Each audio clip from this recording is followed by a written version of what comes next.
Youth publication की junior added की जो बुक है साइंस की, उसमें chapter number 2 fibre and garments दिया हुआ है। तो आज हम लोग चैप्टर नंबर 2 पढ़ेंगे जो कि फाइबर और गारमेंट्स है।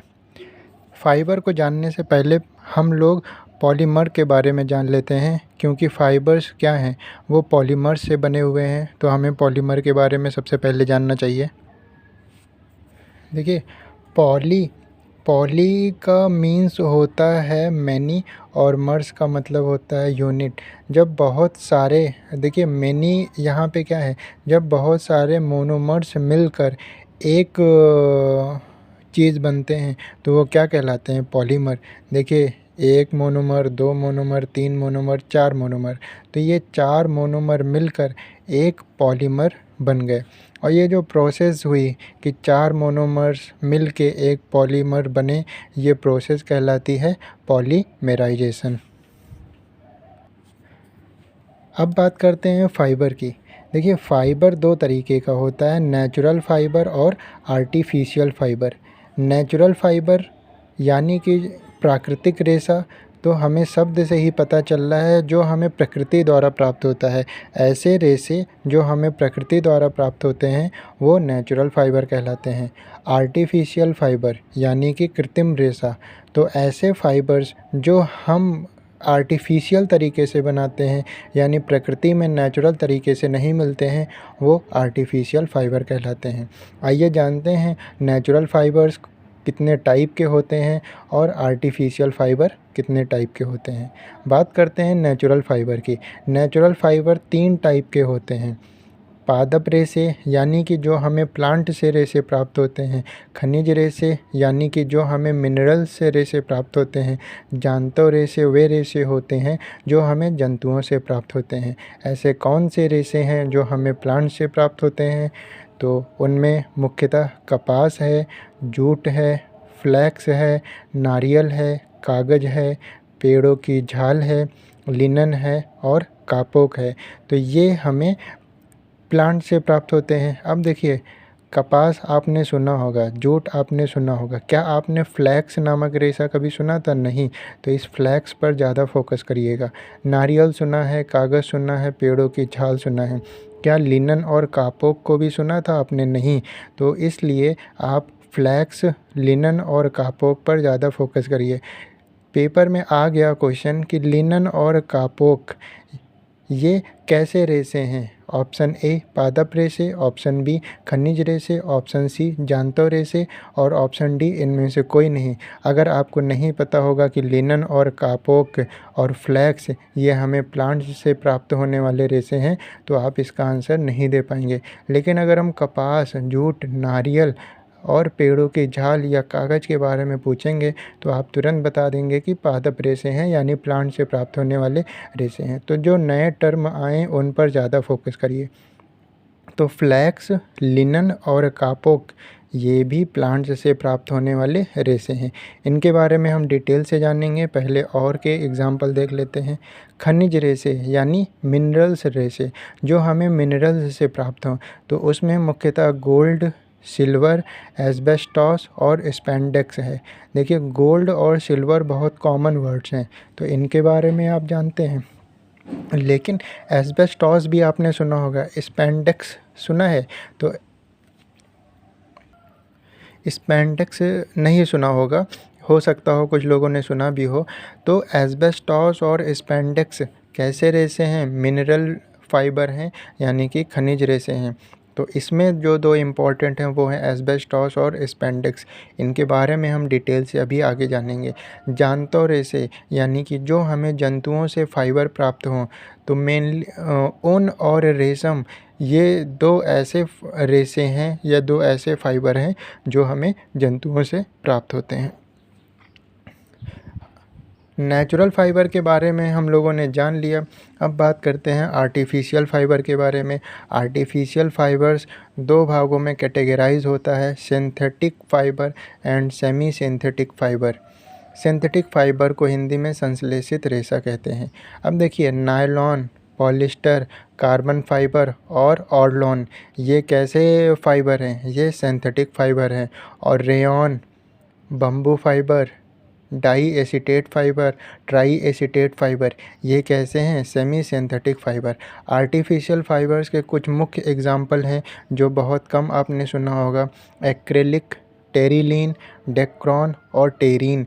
तो आप इन 4 एग्जाम्पल पर ज़्यादा फोकस करिएगा, क्योंकि नायलॉन, पॉलिस्टर, कार्बन फाइबर और ऑर्लॉन सुने होंगे आपने, rayon, bamboo fibre, di acetate, tri acetate सुने होंगे, लेकिन ये 4 ऐसे आर्टिफिशियल फाइबर हैं जो आपने नहीं सुने होंगे। और अभी मैं आपको दिखाऊंगा कि ये क्वेश्चंस पूछे गए हैं पेपर में कि एक्रेलिक कैसा फाइबर है, नेचुरल फाइबर है या आर्टिफिशियल फाइबर है। तो अगर नहीं पता है तो नहीं बता सकते। टेरिलीन, डेक्रॉन और टेरीन भी पूछा गया है कि ये आर्टिफिशियल फाइबर है, नेचुरल फाइबर है, दोनों है या इनमें से कोई नहीं। तो ये टेरीन, डेक्रॉन और टेरिलीन और एक्रेलिक ये सब आर्टिफिशियल फाइबर हैं। अब एक एक करके सबके बारे में डिटेल से जानेंगे। तो पहले हम लोग कपास के बारे में, जूट के बारे में, फ्लैक्स के बारे में जानेंगे। फिर हम लोग एस्बेस्टॉस, स्पेंडेक्स के बारे में जानेंगे। ऊन, रेशम के बारे में जानेंगे। फिर नायलॉन, पॉलिस्टर, कार्बन फाइबर्स के बारे में, और यहाँ पर रेयॉन, फिर इनके बारे में भी जानेंगे। यहाँ पे आपको मैं कार्बन फाइबर के बारे में थोड़ा सा डिटेल देना चाहूँगा। कार्बन फाइबर्स हैं, ये आर्टिफिशियल फाइबर है। तो इनका यूज़ कहाँ पर होता है? तो कार्बन फाइबर्स जितने भी उपकरण बनते हैं, जैसे वायुयान, आपको पता होगा वायुयान भी फाइबर से बना होता है, कार भी फाइबर से बना होता है, साइकिल भी फाइबर की बनी होती है। तो जो उपकरण या जो चीज़ें हम फाइबर की बनी होती हैं, तो वो कौन से फाइबर की बनी होती हैं? कार्बन फाइबर के। तो कभी पूछ ले कि वायुयान, कार, साइकिल जैसे उपकरण किस प्रकार के फाइबर से बने होते हैं? तो वो कार्बन फाइबर से बने होते हैं। सबसे पहले हम लोग नेचुरल फाइबर्स के बारे में जान लेंगे अच्छे से, फिर आर्टिफिशियल फाइबर के बारे में जान लेंगे। तो इसमें सबसे पहले आया है कपास। तो आइए जानते हैं कपास के बारे में कुछ इम्पोर्टेंट चीज़ें। सबसे पहले ये, जैसे ह्यूमन बींग्स का जो साइंटिफिक नेम है वो है होमो सेपियंस। वैसे एक बार पेपर में पूछा गया था कि कपास का वानस्पतिक नाम क्या है? तो Gossypium species is the scientific name of the cotton. तो कपास का वास्तविक नाम क्या है? Gossypium species. पेपर में पूछा हुआ क्वेश्चन है। एक बार पेपर में आया था कि गॉसिपियम स्पीसीज़ जो कि कपास का साइंटिफिक नेम है, ये किस कुल वर्ग का पौधा है? तो ये मालवेसी कुल का पौधा है। पेपर में क्वेश्चन आया था कि कपास पौधे के किस भाग से प्राप्त होता है? कपास कैसा फाइबर है? पादप फाइबर है, यानी कि प्लांट फाइबर है। तो पूछ लिया था कि कपास यानी कि कॉटन पौधे के किस भाग से प्राप्त होता है? जड़, तना, बीज या पत्ती? तो कॉटन जो है वो बीज से प्राप्त होता है। ये बहुत इम्पोर्टेंट पॉइंट है। कॉटन के जो बीज होते हैं उनके तेल से वनस्पति घी बनती है। रेशम वाला जो भाग होता है कपास का, रेशम वाला भाग, उससे क्या बनता है? रुई, और रुई से बनता है धागा, और धागे से बनता है कपड़ा। बिना वाला भाग, जो कपास का बिना हुआ भाग होता है ना, बिनना, बुनाई करना, तो जो बिनैला वाला भाग होता है वो कॉटन सीड कहलाता है। तो कपास के बारे में उसका साइंटिफिक नेम याद रखिएगा, गॉसिपियम स्पीसीज़। किस मूल वर्ग का पौधा है? तो ये मालवेसी कुल वर्ग का पौधा है। पौधे के किस भाग से प्राप्त होता है? बीज से प्राप्त होता है। एक क्वेश्चन आया था, कपास ओटना किसे कहते हैं, या कपास ओटना क्या है? तो कपास से बीज की छांटने की जो प्रोसेस है वो कपास ओटना कहलाता है। कपास ओटना क्या है? कपास से बीजों के छांटने की प्रक्रिया को कपास ओटना कहते हैं। कपास के बाद आइए जानते हैं जूट के बारे में कुछ रोचक तत्व। जूट, देखिए जूट के 2 प्रजातियां पाई जाती हैं। एक का नाम है कोरकोरस ओलिटोरिस और एक का नाम है कारकोरस कैप्सुलेरिस। तो जूट की 2 प्रजातियां हैं, कोरकोरस ओलिटोरिस और कारकोरस कैप्सुलेरिस। अब देखिए एक बार क्वेश्चन पूछा गया था, टोस्टा जूट जूट की किस प्रजाति का हिस्सा है? तो कोरकोरस ओलिटोरिस या फिर कारकोरम कैप्सुलेरिस। तो अगर हमें पता नहीं होगा तो हम नहीं बता पाएंगे, तो ये ध्यान रख लीजिए। कभी पूछ ले कि टोस्टा जूट जूट की किस प्रजाति का हिस्सा है, तो वो कोरकोरस ओलिटोरिस का हिस्सा है। और अगर कभी पूछ ले सफ़ेद जूट ये जूट के किस प्रजाति का हिस्सा है, तो सफ़ेद जूट ये कारकोरस कैप्सुलेरिस का हिस्सा है। दोनों के बारे में कुछ और तत्व जानते हैं। तो जूट की दो प्रजातियां हैं, कोरकोरस ओलिटोरिस और कारकोरम कैप्सुलेरिस। कोरकोरस ओलिटोरिस से टोस्टा जूट प्राप्त होता है। इसकी पत्तियां स्वाद में मीठी होती हैं। अगर हम पूछ लें इन दोनों में से कौन सा जूट ज़्यादा अच्छा होता है, तो कोरकोरस ओलिटोरिस के जो रेशे होते हैं उनकी गुणवत्ता अच्छी होती है। कारकोरस कैप्सुलेरिस से सफ़ेद जूट प्राप्त होते हैं और इससे जो जूट प्राप्त होते हैं वो बहुत मुलायम और सफ़ेद रेशे बहुत मुलायम होते हैं और उनसे सफ़ेद रेशा प्राप्त होता है। क्वेश्चन ये आया था कि कारकोरस कैप्सुलेरिस से कौन से कैसे रेशे प्राप्त होते हैं, तो बास्ट रेशे किस प्रजाति से प्राप्त होते हैं, तो कारकोरस कैप्सुलेरिस प्रजाति से बास्ट रेशे प्राप्त होते हैं। ये बास्ट रेशे क्या हैं? ये जूट हैं। ये सेकेंडरी फ्लोएम से प्राप्त होता है। इसके बारे में इतना और याद रखिए कि ये द्वितीयक फ्लोएम से यानी सेकेंडरी फ्लोएम से प्राप्त होता है। जो बोरे, रस्से और थैले बनते हैं वो जूट के बने होते हैं ना। बोरे जूट के बने होते हैं, रस्से जूट के बने होते हैं, थैले जूट के बने होते हैं। तो ये बोरे, रस्से और थैले जूट से तो बने होते हैं, लेकिन वो किस तरह के रेशे से बने होते हैं, तो बास्ट रेशे से बने होते हैं। फ्लैक्स पौधे के किस अभी हमने बताया था कि फ्लैक्स भी एक क्या है? फाइबर है। कैसा फाइबर है? प्लांट फाइबर है। तो फ्लैक्स अगर प्लांट फाइबर है, जैसे कपास हमें पौधे के बीज वाले भाग से प्राप्त होता था, तो फ्लैक्स पौधे के किस भाग से प्राप्त होता है? तने से प्राप्त होता है। नारियल की बात करें तो नारियल से जो रेशे प्राप्त होते हैं उनसे हम रस्सी बनाते हैं और डोरमैट बनाते हैं। उसके बाद हम आ जाते हैं मिनरल्स फाइबर में। मिनरल्स में सिल्वर और गोल्ड के बारे में बताने की ज़रूरत नहीं है, वो डेली लाइफ में आप देख रहे हैं। एस्बेस्टॉस और स्पेंडेक्स के बारे में लेकिन बात करना ज़रूरी है। एस्बेस्टॉस की अगर हम बात करें तो ये ताप के कुचालक हैं, यानी कि बैड कंडक्टर ऑफ टेम्परेचर है। अग्निरोधक वस्त्र है, यानी कि अग्नि का इस पर कोई प्रभाव नहीं पड़ता है। क्वेश्चन आया था पेपर में कि ऐसा कौन सा फाइबर है जिस पर एसिड का कोई प्रभाव नहीं पड़ता, जिस पर आग का कोई प्रभाव नहीं पड़ता, जिस पर जंग नहीं लगती, तो वो कौन सा फाइबर है? तो वो एस्बेस्टॉस है, क्योंकि ये टेम्परेचर का बैड कंडक्टर होता है, ये अग्नि का बैड कंडक्टर होता है। तो जब बैड कंडक्टर है तो इस पर एसिड का कोई प्रभाव नहीं पड़ेगा, इस पर फायर का कोई प्रभाव नहीं पड़ेगा। और जब एसिड और फायर का प्रभाव नहीं पड़ेगा तो जंग लगने की कोई बात ही नहीं हो सकती।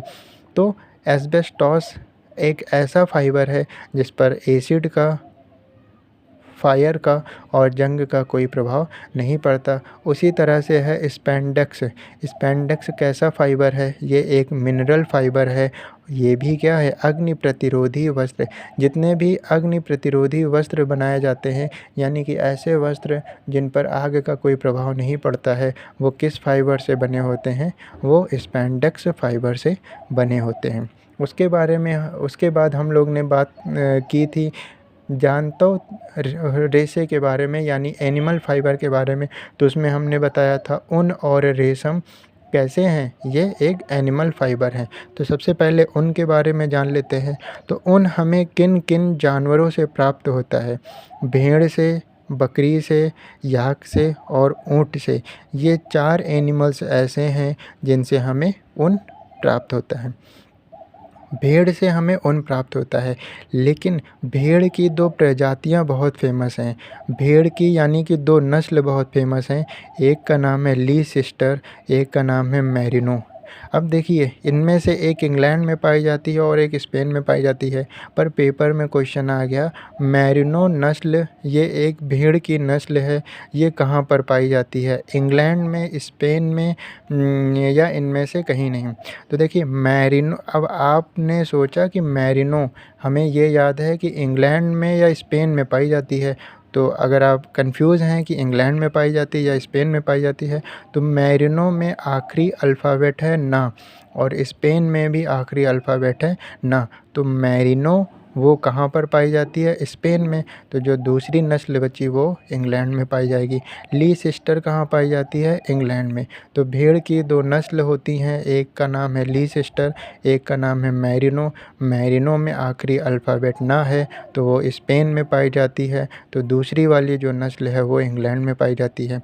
ऐसे इन दोनों की एक खासियत है। सबसे लंबी ऊन भेड़ की कौन सी नस्ल देती है, तो लीसेस्टर में ला आया है और लंबी में भी ला आया है, यानी कि लीसेस्टर भेड़ की वो नस्ल है जो सबसे लंबी ऊन देती है। और क्वांटिटी में अगर पूछा जाए कि क्वांटिटी में सर्वाधिक ऊन कौन देता है, तो वो मैरिनो देता है। इस तरह से आप याद कर सकते हैं। उसके बाद बात करते हैं बकरी की। बकरी की दो नस्ल बहुत फेमस है, अंगोरा और कश्मीरी बकरी। अंगोरा नस्ल की जो बकरियां होती हैं वो अंगोरा ऊन देती हैं और ये मुख्यतः जम्मू और कश्मीर में पाई जाती हैं। उसी तरह से जो कश्मीरी बकरियां होती हैं उनसे प्राप्त होने वाले ऊन से पश्मीना शॉल बनाई जाती है जो बहुत गर्म होती हैं। याक याक से हमें ऊन प्राप्त होता है। याक मुख्यतः कहाँ पर पाई जाती हैं, तिब्बत और लद्दाख में, यानी कि ठंडे प्रदेशों में। चौथा है ऊँट। ऊँट से भी हमें ऊन प्राप्त होता है।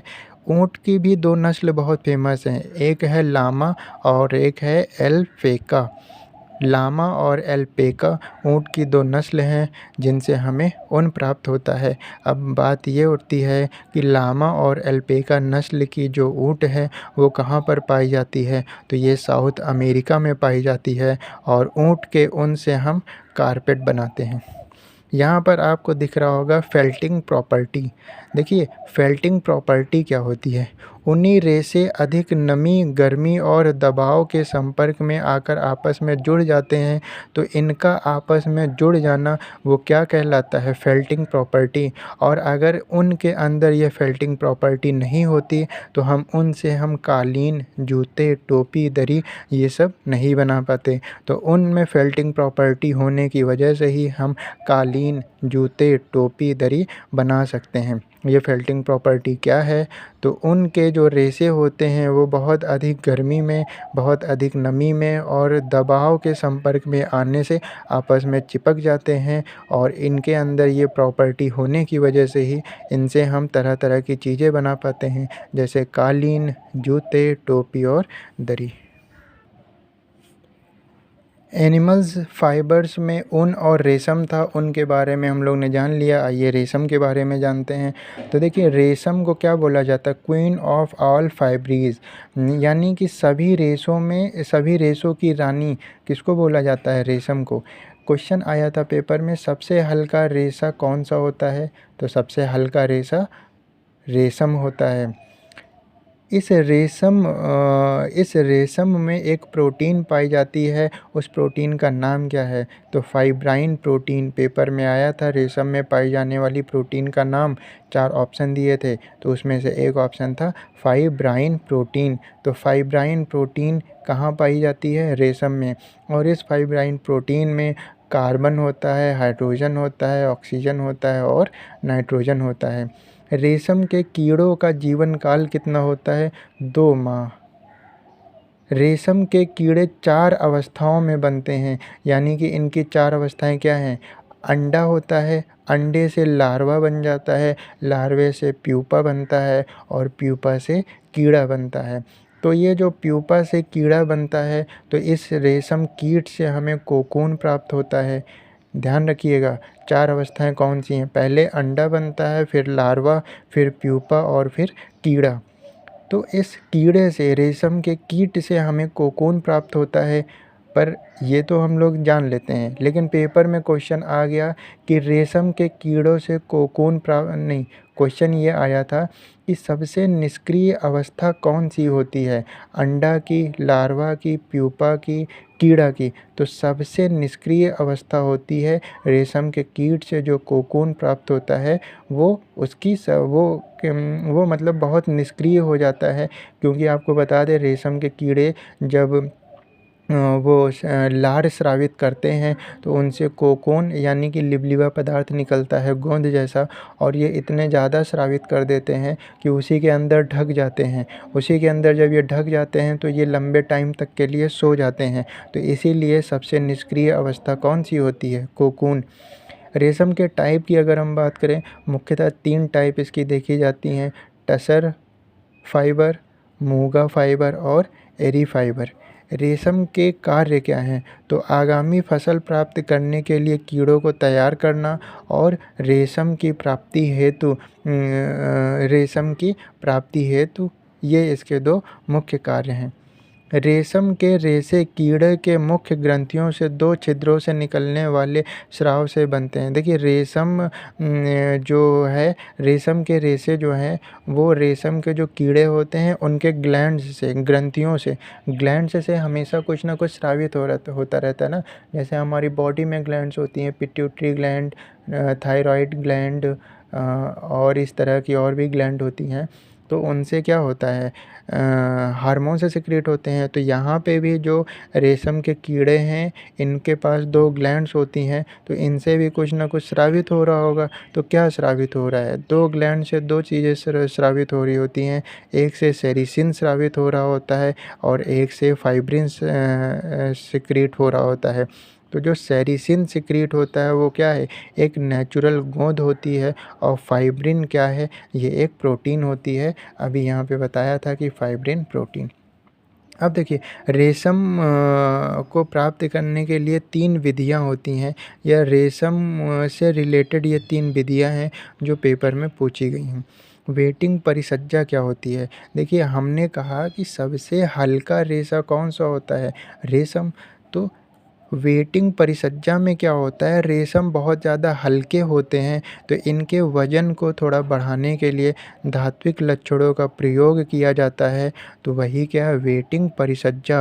वेटिंग से हमें समझ में आ रहा है कि वेटिंग यानी वज़न से संबंधित है। तो रेशम के रेशे होते हैं वो बहुत ज़्यादा हल्के होते हैं, तो उनके वज़न को बढ़ाने के लिए धात्विक लक्षणों का प्रयोग किया जाता है। तो वही वेटिंग परिसज्जा कहलाता है। पेपर में आया था कि धात्विक लक्षणों का प्रयोग करके रेशों के वजन को बढ़ाना क्या कहलाता है, वेटिंग परिसज्जा, अवशोषण विधि, थ्रोइंग विधि, या इनमें से कोई नहीं। तो वजन से संबंधित है तो वेटिंग परिसज्जा। अवशोषण विधि, देखिए रेशम से कपड़े बने होते हैं और उस पर दाग धब्बे लग जाते हैं, तो उनको छुड़ाने के लिए हमें अवशोषण विधि का प्रयोग किया जाता है। कुछ अवशोषित पदार्थ होते हैं, अवशोषण विधि मतलब एब्जॉर्प्शन प्रॉपर्टी या एब्जॉर्प्शन प्रोसेस या एब्जॉर्प्शन मेथड। तो कुछ ऐसे एब्जॉर्प्शन पदार्थ होते हैं जैसे कि नमक, बेसन, चोकर, आटा या टैल्कम पाउडर, ब्रेड का चूरा, मुल्तानी मिट्टी, ये सब क्या है, एब्जॉर्प्शन पदार्थ हैं यानी कि अवशोषित पदार्थ हैं। तो इन पदार्थों का उपयोग किया जाता है। क्यों, क्योंकि ये जितने भी पदार्थ हैं ये चिकनाई को अपने में एब्जॉर्ब कर लेते हैं। तो पेपर में ये आया था कि रेशमी कपड़ों पर लगे धब्बों को छुड़ाने के लिए किस विधि का यूज़ किया जाता है, तो अवशोषण विधि का यूज़ किया जाता है। इस विधि का यूज़ क्यों करते हैं, क्योंकि जो अवशोषित पदार्थ होते हैं वो चिकनाइयों को अपने में एब्जॉर्ब कर लेते हैं, जिसकी वजह से रेशम के कपड़ों पर लगे धब्बे छूट जाते हैं। तो अवशोषण विधि क्या है ये आपको समझ में आया होगा। थ्रोइंग विधि की बात करते हैं। थ्रोइंग विधि क्या है, तो हम लोगों ने जाना था कि रेशम के कीड़ों से हमें कोकून प्राप्त होता है। तो कोकून को गर्म पानी में डालकर नर्म किया जाता है। तो ये प्रोसेस क्या कहलाती है, थ्रोइंग विधि। पेपर में आया था कोकून को गर्म पानी में डालकर नर्म किया जाना कौन सी विधि है, तो ये थ्रोइंग विधि है। नेचुरल फ़ाइबर पढ़ने के बाद अब हम लोग आर्टिफिशियल फ़ाइबर को जानेंगे। तो आर्टिफिशियल फ़ाइबर में नायलॉन की अगर हम बात करें, जैसे हम लोगों ने ये जाना कि सबसे हल्का फ़ाइबर कौन सा होता है, तो वो रेशम होता है। वैसे ही क्वेश्चन अगर पूछ लें सबसे ज़्यादा मजबूत फ़ाइबर कौन सा होता है, तो वो नायलॉन है। नायलॉन को जादुई रेशा भी बोलते हैं या सुगम जीवन रेशा भी बोलते हैं। 1937 में ड्यूपॉन्ट कंपनी में डॉक्टर कैराथर्स थे जिन्होंने नायलॉन की खोज की। देखिए, जो आर्टिफिशियल फ़ाइबर्स हैं, हमें नहीं पता है कि किसने किसकी डिस्कवरी की, लेकिन एक दो की पता है। तो हमें अगर एक दो की पता है तो वो हमें हमेशा याद रहनी चाहिए, क्योंकि जिनकी पता है तो वो पूछ भी सकते हैं। तो 1937 में ड्यूपॉन्ट कंपनी में डॉक्टर कैराथर्स थे जिन्होंने नायलॉन की खोज की और ये न्यूयॉर्क में कंपनी थी। अब बात करते हैं, देखिए हमने बताया था कि फ़ाइबर्स जो हैं वो पॉलीमर्स से बने होते हैं, और पॉलीमर्स क्या होते हैं, कई मोनोमर्स मिलकर पॉलीमर बनाते हैं, और पॉलीमर बनने की जो प्रोसेस होती है वो पॉलीमराइजेशन कहलाती है। तो ये नायलॉन भी क्या है, पॉलीमर है। कैसा फ़ाइबर है, पॉलीमर फ़ाइबर है। किस पॉलीमर फ़ाइबर से बना होता है, तो पॉलीएमाइड फ़ाइबर से, या कभी कभी पॉलीमाइड भी ऑप्शन दिया रहता है, कभी कभी पॉलीएमाइड भी दिया रहता है। तो नायलॉन किस पॉलीमर फ़ाइबर से बना होता है, पॉलीएमाइड से या पॉलीमाइड से। नायलॉन कपड़े के रेशे, अब देखिए नायलॉन कपड़े के रेशे किससे बनते हैं, तो गलन कताई से बनते हैं, यानी कि मेल्ट करके कताई की जाती है तब बनते हैं। तो क्वेश्चन ये आया था कि नायलॉन कपड़े के रेशे बनते हैं, ऑप्शन में एक ये था, मेल्ट कटाई से बनते हैं, या कभी दे देते हैं गलन कताई से बनते हैं। अब देखिए नायलॉन से क्या क्या बनाया जाता है, पैरासूट, रोप्स यानी कि रस्सियाँ, ब्रिसल्स या ब्रशेज़। तो ये सारी चीज़ें किससे बनाई जाती हैं, नायलॉन से। दूसरा है रेयॉन। रेयॉन की बात करें तो गर्मी में जो पहनने वाले कपड़े होते हैं वो रेयॉन से बने होते हैं। रेयॉन का शाब्दिक अर्थ होता है सूर्य की किरणों का परावर्तन। देखिए रेयॉन कैसा दिखता है, ये एक सिल्क लाइक अपीयरेंस देता है, यानी रेशम के जैसा इसकी झलक होती है। ये सबसे इम्पॉर्टेंट पॉइंट है कि फर्स्ट मैन मेड फाइबर कौन सा था, तो rayon is the first man made fibre. और ये रेयॉन कैसा है, आर्टिफिशियल फाइबर। तो पूछ ले आर्टिफिशियल फाइबर तो रेयॉन, और फर्स्ट मैन मेड फाइबर तो भी रेयॉन। ये एक मानव सेल्यूलोस रेशा होता है। अब देखिए रेयॉन को पुनः निर्मित किया जा सकता है, इसीलिए ये एक पुनः निर्मित रेशा भी है। अगर पुनः निर्मित किया जा सकता है तो परिवर्तित भी किया जा सकता है। तो ये एक परिवर्तित सेलुलोसिक फाइबर है, क्योंकि यहाँ पे हमने बताया कि रेयॉन कैसा फाइबर है, सेलुलोस फाइबर है। तो परिवर्तित भी है, पुनः निर्मित भी है, और परिवर्तित सेलुलोसिक फाइबर भी है। तो अगर पूछे परिवर्तित सेलुलोसिक फाइबर तो भी रेयॉन होगा, पुनः निर्मित रेशा तो भी रेयॉन होगा। हाँ, पेपर में क्वेश्चन आया था कि कौन सा ऐसा रेशा है जो जिसके बने कपड़े शरीर की आकृति के बहुत करीब होते हैं, यानी कि जैसी बॉडी पर वो जाते हैं बॉडी से चिपक कर आते हैं वो कपड़े। तो वो कौन से कपड़े हैं जो शरीर की आकृति के बहुत करीब रहते हैं, तो रेयॉन के बने कपड़े शरीर की आकृति के बहुत करीब होते हैं, यानी कि बॉडी पर चिपक कर आते हैं। पुनः निर्मित, देखिए हमने बताया था कि रेयॉन जो है वह एक पुनः निर्मित रेशा है। तो पुनः निर्मित रेशा है तो कुछ विधियों के द्वारा इसको पुनः निर्मित किया जाता होगा। तो उन विधियों से पुनः निर्मित करके क्या क्या बनाया जा सकता है, नाइट्रोसेल्युलोज फाइबर बनाया जा सकता है, क्यूप्रामोलिनियम फाइबर बनाया जा सकता है, विस्कॉस रेयॉन बनाया जा सकता है, या विस्कॉस रेयॉन फाइबर भी बनाया जा सकता है। तो कौन कौन से, ये तीनों बहुत इम्पॉर्टेंट हैं, पेपर में आया हुआ है कि इनमें से कौन सा है जो पुनः निर्मित करके नहीं बनाया जा सकता। तो पुनः निर्मित करके बनाया जा सकता है, तो इन तीनों के अलावा जो चौथा ऑप्शन होगा वो नहीं वाले में जाएगा। तो नाइट्रोसेल्युलोज फाइबर, क्यूप्रामोलिनियम फाइबर और विस्कॉस रेयॉन। अब देखिए जैसे हमने ये जाना था कि नायलॉन जो है वो डॉक्टर कैराथर्स ने बनाया था, वैसे विस्कॉस रेयॉन फाइबर भी हमें पता है। इंग्लैंड में रहने वाले 3 लोग, यानी कि V1, देखिए विस्कॉस में V आया है तो V1 क्रॉस आया है, तो क्रॉस और पीडल ये 3 लोगों ने 1892 में ही विस्कॉस रेयॉन फाइबर बनाया था। ये एक प्राकृतिक स्रोत से प्राकृतिक स्रोतों को मिलाकर रेयॉन बनाया जाता है। आर्टिफिशियल है ना, तो इसको बनाया जाता होगा, तो बनाए जाने के लिए कुछ प्राकृतिक स्रोतों का यूज़ किया जाता होगा। तो काष्ठ लुगदी से प्राप्त होता है। ये काष्ठ लुगदी क्या है? कागज़ को आप गला लीजिए, गोंद जैसा बन जाता है। बाँस को आप गला लीजिए, लकड़ी को आप गला लीजिए, तो वो गोंद जैसा स्ट्रक्चर जो दे देगा वो काष्ठ लुगदी वही है। तो काष्ठ लुगदी से प्राप्त किया जाता है रेयॉन। तो इसका प्राकृतिक स्रोत क्या है? काष्ठ लुगदी। और इस काष्ठ लुगदी में मतलब एक चीज़ पाई जाती है जिसका नाम है लिंट रस। तो इस लिंट रस में रासायनिक पदार्थों को मिलाकर रेयॉन को बनाते हैं आर्टिफिशियल तरीके से।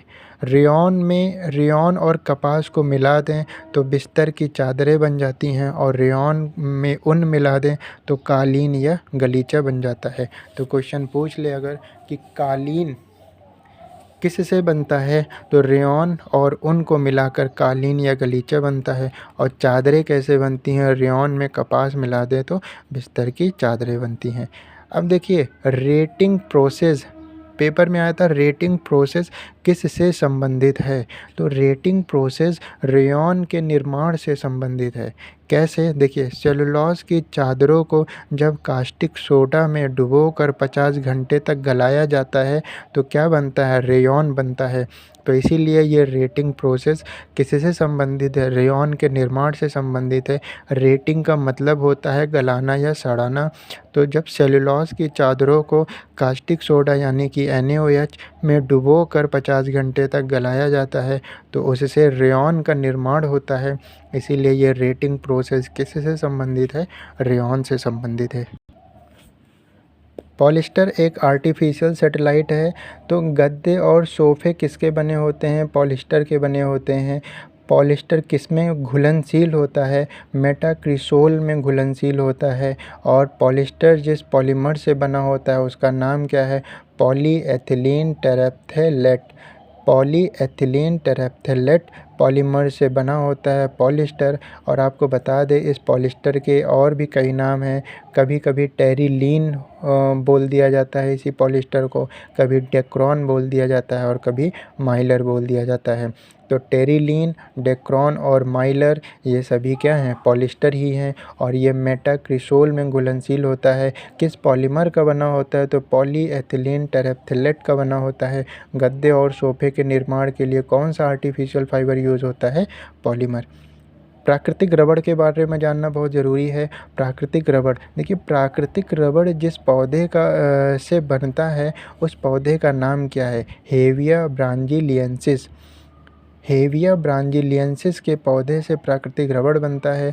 तो ये हेविया ब्रांजीलियंस, एक बार क्वेश्चन ये आया कि हेविया ब्रांजीलियंसिस के पौधों से प्राकृतिक रबड़ बनता है, तो ये हेविया ब्रांजीलियंसिस किस कुल का पौधा है? तो यूफोरबिएसी कुल का पौधा है। जैसे अभी हम लोग ने कपास को जाना था कि वो मार्विलेस वर्ग का पौधा है, वैसे ही ये हेविया ब्रांजीलियंसिस किस कुल का पौधा है? यूफोरबिएसी कुल का पौधा है। और इस हेविया ब्रांजीलियंसिस से लैटेक्स मिलता है और इसी लैटेक्स से हम लोग प्राकृतिक रबड़ प्राप्त करते हैं। ये प्राकृतिक रबड़ भी एक प्रकार का क्या है? पॉलीमर। और आपको ये बताना चाहूँगा कि केरल में सबसे ज़्यादा रबड़ का उत्पादन या प्रोडक्शन कौन सा राज्य करता है? भारत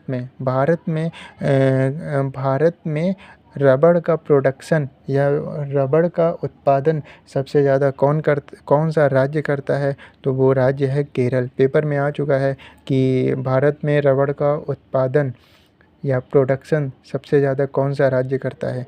तो वो केरल है। देखिए पॉलीमर से बना हुआ है तो कई सारे मोनोमर्स से मिलकर बने हैं। तो कौन से मोनोमर्स से बना है रबड़? आइसोप्रीन। बहुत इंपॉर्टेंट क्वेश्चन है कि ये प्राकृतिक रबड़ कौन से मोनोमर से बना है? तो आइसोप्रीन से बना हुआ है। ये दो और आर्टिफिशियल फाइबर है, डेक्रॉन और केवलर। डेक्रॉन क्लोथ्स मैन्युफैक्चरिंग में यूज़ होता है, ये रहा डायग्राम क्लोथ का। और केवलर जो है बुलेट प्रूफ जैकेट से किस फाइबर के बने होते हैं? केवलर। क्लोथ्स मैन्युफैक्चरिंग के लिए कौन सा फाइबर यूज़ होता है? डेक्रॉन। ये आप देख रहे होंगे हम लोग चैप्टर 2 फाइबर और गारमेंट से पढ़ रहे थे, तो यहाँ से पॉइंट्स को नोट करके मैंने नोट्स बनाया था और उसी को एक्सप्लेन कर रहे थे। आइए क्वेश्चंस को देखते हैं। देखिए पहला क्वेश्चन कह रहा है निम्नलिखित मानव निर्मित रेशे में से कौन सा कृत्रिम रेशा कहलाता है। देखिए मैन मेड फाइबर की बात कर रहे हैं, तो मैन मेड फाइबर क्या था, रेयॉन था, तो option number D is correct. तो मानव निर्मित यानी मैन मेड आर्टिफिशियल फाइबर कौन सा था, तो वो ऑप्शन नंबर डी। और यहाँ से जो पॉइंट थे वो मैं ऑलरेडी आपको बता चुका हूँ। क्वेश्चन नंबर 2 में कह रहा था कि कपास का बहुलक है सेल्यूलोज, ग्लूकोज, रेयॉन या फ्रक्टोज। तो जब मैंने आपको कपास के बारे में बताया था तो सेल्यूलोज का डिस्कशन किया था, रेयॉन तो होगा नहीं, ग्लूकोज, फ्रक्टोज, तो देखिए ग्लूकोज भी नहीं, फ्रक्टोज भी नहीं, रेयॉन भी नहीं, तो सेल्यूलोज है। तो कपास का बहुलक यानी कि कपास कॉटन का पॉलीमर कौन होता है, सेल्यूलोज। जैसे ग्लूकोज का फॉर्मूला होता है C6H12O6, फ्रक्टोज का फॉर्मूला होता है C6H12O6, वैसे सेल्यूलोज का फॉर्मूला होता है C6H10O5 की होल पावर n। देखिए कपास लगभग शुद्ध सेल्यूलोज है। कपास और लकड़ी सेल्यूलोज के मुख्य स्रोत हैं और कपास के जो पौधे होते हैं वो उसमें वो सेल वॉल का मुख्य अवयव होते हैं। बात करते हैं आहारी रेशे की। आहारी रेशे कौन से होते हैं, तो आहारी रेशे वे रेशे होते हैं जो आहार में उपस्थित रहते हैं। तो कैलेजन रेशे से बनते हैं, प्रोटीन से बनते हैं, रुझांश भी कहलाते हैं या सेल्यूलोज और प्रोटीन से बनते हैं। तो आपको बता दें जो आहारी रेशे होते हैं वो उनको रुझांश भी कहते हैं। देखिए इसके बारे में थोड़ा सा जान लेते हैं। अभी तक मैंने आहारी रेशे की कोई चर्चा नहीं करी है। तो आहारी रेशे आहार में उपस्थित रेशे होते हैं। ये पौधे से मिलने वाले ऐसे तत्व हैं जो स्वयं तो डाइजेस्ट नहीं होते हैं, अपाच्य का मतलब इनडाइजेस्ट होते हैं, लेकिन मूल रूप से पाचन क्रिया को सुचारू बनाने में आवश्यक योगदान निभाते हैं। आहारी रेशों को रुझांश भी कहते हैं और साबुत अनाज, छिलके वाली दालें, ताज़े फल, सब्जियां आदि आहारी रेशे हैं। देखिए मैं आपको बता दूं सेल्यूलोज क्या होते हैं, वो इनडाइजेस्टेबल होते हैं। हमारे पेट में जाके वो इनडाइजेस्ट नहीं होते हैं, वैसे के वैसे ही एक्सक्रीशन के माध्यम से बाहर निकल आते हैं। तो सेल्यूलोज क्या करता है, वो हमारे स्टमक को हमारे डाइजेशन की प्रक्रिया में सफाई का काम करता है। तो ये इनडाइजेस्टेबल होते हैं लेकिन पाचन क्रिया को सुचारू बनाने में आवश्यक योगदान होते हैं। ऐसा नहीं कह सकता कि इनडाइजेस्टेबल होते हैं तो हमें हार्म करेंगे, बल्कि देखिए जैसे जलेबी के बारे में आपने सुना होगा कि वो हमारे पेट में जाकर डाइजेस्ट नहीं होता है, वो वैसे के वैसे ही एक्सक्रीशन के माध्यम से निकल आता है। ऐसे कुछ साग वगैरह हैं वो भी इनडाइजेस्टेबल नहीं होती हैं, तो वो हम लोग खाते हैं और उसी तरह से एक्सक्रीट होकर निकल आती हैं। तो ज़रूरी नहीं है कि जो इनडाइजेस्टेबल है तो वो हमारे लिए हार्म करे, बल्कि वो हमारे पेट मतलब जिन रास्तों से बैकल कैविटी से लेके एक्सक्रीशन तक के रास्ते को वो क्या करता है, क्लीन करने का काम करता है। तो आहारी रेशे क्या होते हैं, रुझांश भी कहलाते हैं। निम्नलिखित में से कौन सा एक प्राकृतिक रेशा नहीं है, तो भाई अब आप जान चुके होंगे कौन से नेचुरल फाइबर हैं, कौन से आर्टिफिशियल फाइबर हैं। कॉटन एक नेचुरल फाइबर है, सिल्क भी नेचुरल है, जूट भी नेचुरल है। एक्रिलिक क्या है, ये एक आर्टिफिशियल फाइबर है। तो कौन सा नहीं था पूछा था, तो ये सही हो जाएगा। नीचे दिए गए कथनों में से कौन सा कथन सही है। पश्मीना शॉल बकरी के बालों से बनता है, जी हाँ, अंगोरा और पश्मीना। तो अंगोरा नस्ल से अंगोरा नस्ल से अंगोरा नस्ल से अंगोरा ऊन प्राप्त करते थे और पश्मीना शॉल कश्मीरी बकरी से प्राप्त करते थे। तो पश्मीना शॉल बकरी के बालों से बनता है, बिल्कुल सही बात है।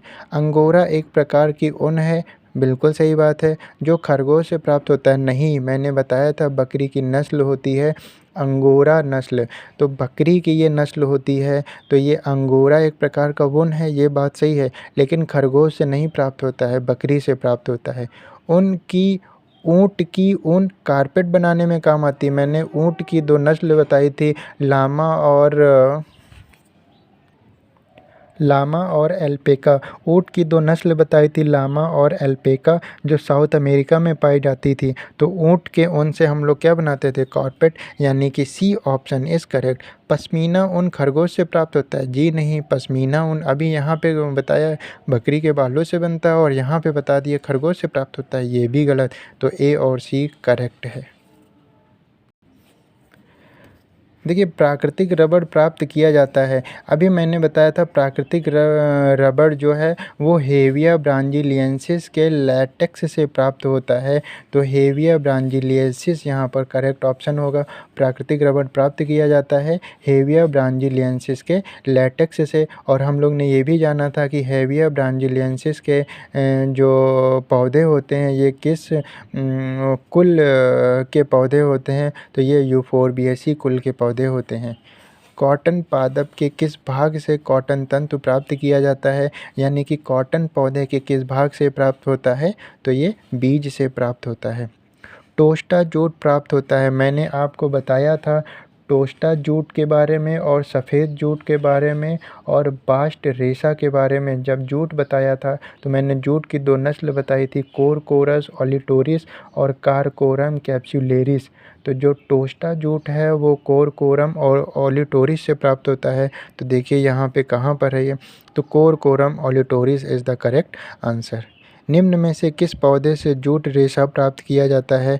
तो जूट का जो रेशा है वो कारकोरस कैप्सुलेरिस से प्राप्त किया जाता है। तो ए ऑप्शन इज़ करेक्ट। इसके बारे में भी चर्चा करी थी। बास्ट रेशा, अभी अभी मैंने बात किया कि बास्ट रेशा, तो बास्ट रेशा किससे प्राप्त होता है? तो जूट की दो नस्लें थी, कोरकोरस ओलिटोरिस और कारकोरम कैप्सुलेरिस। तो जो बास्ट रेशा है वो कारकोरम कैप्सुलेरिस से प्राप्त होता है। तो यहाँ पे ये देखिए कारकोरम कैप्सुलेरिस, तो कोरकोरम ये इज़ द करेक्ट आंसर। ये देखिए टीजीटी में आया हुआ है, टीजीटी में, पीजीटी में, तो ये इम्पॉर्टेंट क्वेश्चन है जूनियर के लिए। सिल्क विज्ञान को क्या कहते हैं? बहुत सिंपल क्वेश्चन, सिल्क विज्ञान को क्या कहते हैं? तो सिल्क विज्ञान क्या है? सेरीकल्चर। ये सब मैंने आपको बता दिया, अंडा, लार्वा, प्यूपा, कीड़ा, 2 माह ना, और 2 माह, ये सब मैंने बता दिया है आपको। प्रोटीन जो कच्चे रेशम में पाए जाते हैं, फाइब्राइन, अभी बात की थी रेशम में कौन सा प्रोटीन पाया जाता है? फाइब्राइन। रेशम, ये डिटेल भी मैंने बता दी है, क्वीन ऑफ फेरीज़, ये इसमें जितनी भी चीज़ें हैं वो बता चुका हूँ। रेशम के कपड़े पर कौन सी विशेष परिसज्जा उपयोग की जाती है? मैंने आपको बताया था रेशम के कीड़े क्या, रेशम के कपड़े, रेशम के रेशे बहुत हल्के होते हैं, तो वो बहुत हल्के होते हैं, तो धात्विक विधि के द्वारा उनको क्या किया जाता है? उनके वज़न को बढ़ाया जाता है। तो कौन सी विशेष परिसज्जा उपयोग की जाती है वज़न को बढ़ाते हैं? तो वेटिंग, तो वेटिंग परिसज्जा इज़ द करेक्ट आंसर। रेशमी कपड़ों पर लगे धब्बों को छुड़ाया जा सकता है। रेशमी कपड़ों पर लगे धब्बों को कैसे छुड़ाएंगे? कुछ ऐसे अवशोषी पदार्थ होते हैं जिनके उपयोग से हम क्या करेंगे? उन धब्बों को छुड़ाते हैं, क्योंकि उनके अंदर कौन सी प्रॉपर्टी होती है? उनके अंदर चिकनाई को एब्जॉर्ब करने की प्रॉपर्टी होती है, तभी तो उनका नाम अवशोषी पदार्थ है। तो यानी कि इसमें कौन सी हो जाएगी? अवशोषण विधि। रेशम के कीड़े की सबसे निष्क्रिय अवस्था, मैंने बताया था जब वो बहुत ज़्यादा लार्वा स्रावित कर देते हैं तो उस लार्वा से ढक जाते हैं और ढक जाने की वजह से कई लंबे टाइम तक सो जाते हैं। तो यानी कि रेशम के कीड़े की सबसे निष्क्रिय अवस्था कौन सी होती है? कोकून। और इसके अंदर की सारी डिटेल मैं आपको बता चुका हूँ। 2 ग्रंथियाँ होती हैं, उनसे वो क्या सिक्रीट करती हैं, ठीक है। 24 घंटे में ही कीड़े इतने अधिक लार स्रावित करते हैं कि वे स्वयं उसी में छिपकर अपने ऊपर सेरिसिन का सफ़ेद कोट बना लेते हैं। 3-4 दिन में पूरा कोकून तैयार हो जाता है और कोकून बनने के पश्चात जो प्यूपा होता है वो 10 दिनों तक निष्क्रिय होकर सोता रहता है। इसीलिए कोकून क्या है? सबसे निष्क्रिय अवस्था है। रेशम अथवा रेयॉन से निर्मित झीना वस्त्र, तो देखिए रेशम से या रेयॉन से निर्मित जो झीना वस्त्र होता है वो क्या कहलाता है? शिफॉन कहलाता है। क्योंकि आपको बता दूँ रेयॉन या रेशम क्या कैसे होते हैं? इनके अंदर अनोखी चमक होती है, अलौकिक सुंदरता होती है, अद्वितीय आकर्षक होता है, कोमलता होती है, मजबूती होती है, दृढ़ता होता है, लोच ढंग से लटकशीलता होती है। अत्यधिक हल्का रेशा, मैंने बताया था सबसे हल्का रेशा कौन सा होता है, रेशम। और इसके हल्के होने के कारण वज़न बढ़ाने की प्रक्रिया क्या कहलाती है, वज़न बढ़ाने की प्रक्रिया वेटिंग परिसज्जा कहलाती है।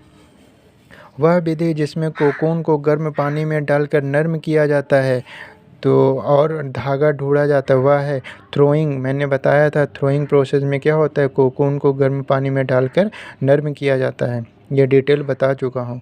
उनकी मॉट की विशेषता को क्या जाता है, आपको याद होगा फेल्टिंग बताया था मैंने फेल्टिंग के बारे में। फेल्टिंग में क्या होता था, फेल्टिंग में ये होता था कि उन्हीं रेशे अधिक गर्मी और दबाव के संपर्क में आकर आपस में जुड़ जाते थे तो वो क्या कहलाती थी, फेल्टिंग। तो फेल्टिंग प्रॉपर्टी क्या है, उनकी मॉट की विशेषता को फेल्टिंग कहा जाता है। रेशम, अब देखिए रेशम पूछा है कि रेशम कैसा है, आपको पता है प्राकृतिक रेशा है। नायलॉन कपड़ों के तंतु इससे बनते हैं, तो नायलॉन कपड़ों के तंतु मैंने बताया था आपको गलन मेल्ट कताई से बनते हैं। इनमें से कौन सा पुनः निर्मित रेशा है, पुनः निर्मित रेशा रेयॉन है। सबसे अधिक मजबूत रेशा नायलॉन है। निम्न में से कौन सा कपड़ा शरीर की आकृति के बहुत करीब होता है, मैंने बताया रेयॉन। क्या है, रेयॉन के बने कपड़े वो बॉडी का स्ट्रक्चर ले लेते हैं। अगला क्वेश्चन दिया हुआ था कि पॉलीएमाइड रेशे हैं, तो मैंने बताया था कि नायलॉन जिन पॉलीमर से बने होते हैं वो पॉलीएमाइड होते हैं। तो पॉलीएमाइड रेशे क्या हैं, नायलॉन रेशे हैं। रेयॉन निर्माण की एक प्रमुख विधि, तो रेयॉन के निर्माण के लिए 3 विधियां बताई थी, उसमें से एक विधि कौन सी है, बेस्कॉस विधि। एस्बेस्टॉस के तंतु होते हैं, मैंने बताया था कि जब आप मिनरल्स फाइबर पढ़िएगा तो गोल्ड सिल्वर सबको पता होता है, एस्बेस्टॉस पर फोकस करिए, स्पेंडेक्स पर फोकस करिए। तो एस्बेस्टॉस के तंतु कैसे होते हैं, कृत्रिम तंतु होते हैं, आर्टिफिशियल फाइबर होते हैं, गलत।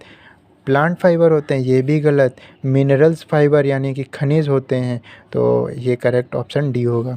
रेटिंग की प्रक्रिया किस रेशे के निर्माण में उपयोगी होती है, मैंने बताया था कि रेटिंग में क्या होता है, रेटिंग में क्या किया जाता है, रेटिंग में क्या करते हैं, ये सेलुलोज की चादरों को कास्टिक सोडा में डुबोकर 50 घंटे तक गलाने की क्रिया को रेटिंग कहा जाता है। रेटिंग का मतलब क्या होता है, रेटिंग का मतलब गलाना या सड़ाना। तो रेटिंग की प्रक्रिया किस रेशे के निर्माण में उपयोगी होती है, तो रेयॉन के निर्माण के लिए। रेशा जो अग्नि से प्रभावित नहीं होता, अम्ल का असर नहीं पड़ता, वो क्या है, एस्बेस्टॉस। मैंने बताया था एस्बेस्टॉस पर टेम्परेचर का वो बैड कंडक्टर है, हीट का बैड कंडक्टर है, तो उस पर ना एसिड का प्रभाव पड़ेगा ना ही आग का प्रभाव पड़ेगा। तो asbestos is the correct answer. Polyester तंतु इसमें घुलनशील होते हैं, मैंने बताया था मेटाक्रिसोल में पॉलीएस्टर तंतु घुलनशील होते हैं।